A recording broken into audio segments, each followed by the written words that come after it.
Kisah Prabu Siliwangi satukan dua kerajaan terbesar di tanah Sunda.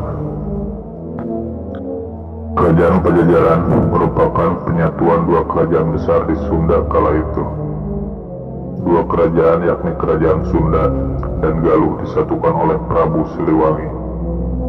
Namun jalan panjang sebelumnya tercatat dalam penyatuan dua kerajaan ini.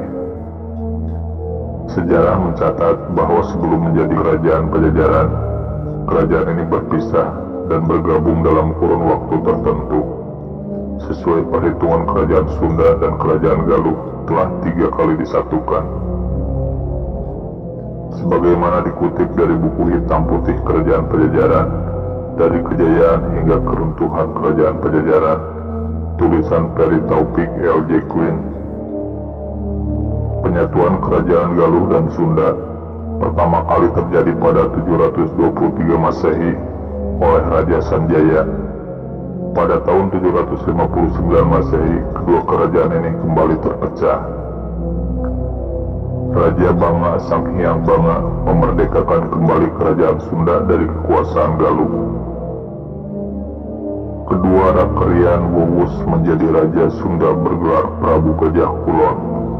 Pada tahun 1819 Masehi, di bawah kekuasaannya, Prabu Gajah Kulon inilah Kerajaan Sunda dan Galuh kembali dalam satu pemerintahan.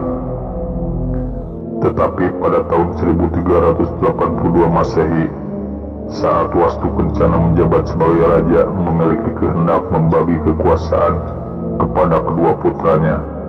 Akhirnya dua kerajaan ini kembali terpecah.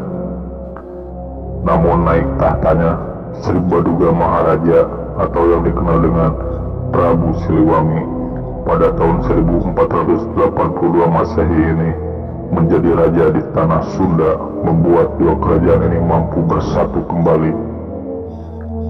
Bahkan konon Siliwangi berhasil meluaskan kekuasaan dan merebut beberapa wilayah kekuasaan Kerajaan Majapahit.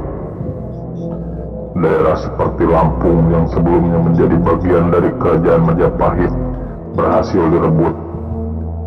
Di tangan Prabu Siliwangi inilah Kerajaan Sunda Galuh yang berubah nama menjadi Kerajaan Pajajaran.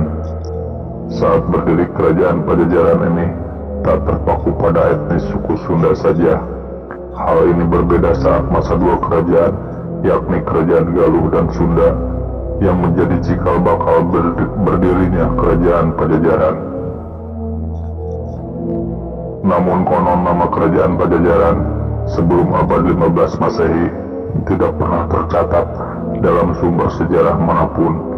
Sejarawan dan arkeologi tidak menemukan tanda-tanda yang menyatakan bahwa Kerajaan Pajajaran sudah berdiri sebelum abad 15 Masehi.